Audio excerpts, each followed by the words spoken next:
পরের দিন সকালে লালবাগে নিহত ৭ জনের লাশ ঢাকা মেডিকেল কলেজ হাসপাতালের মর্গে দেখতে যাওয়ার আগে বঙ্গবন্ধু কন্যা হাসিনা বলতে থাকেন, আমার রুমালে একটু গ্লিসারিন মেখে দাও।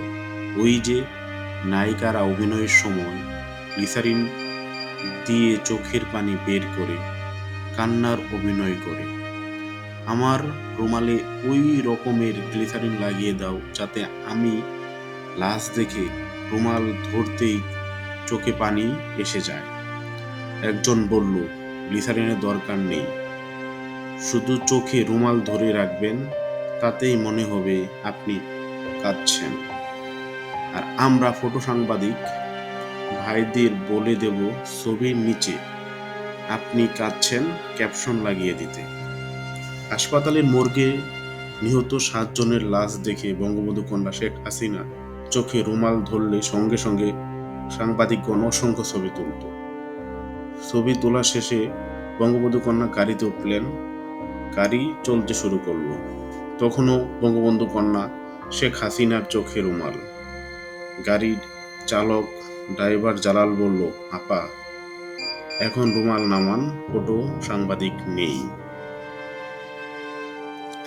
গাড়ির সকল আহরি হেসে উঠল। জনত্রী শেখ হাসিনা বললেন, ঠিক মতো দেখেছ তো?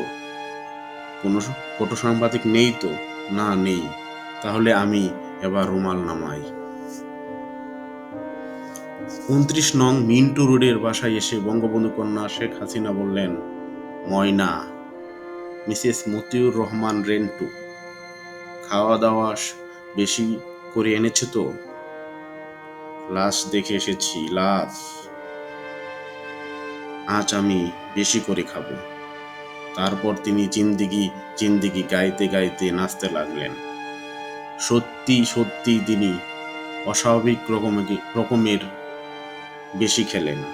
এমনিতেই তিনি বিভিন্ন আন্দোলন সংগ্রামে নিহতদের লাশ দেখে এসে স্বাভাবিকের চাইতে অনেক বেশি খেতেন, কিন্তু আজ খেলেন অস্বাভাবিকের চাইতেও অনেক বেশি।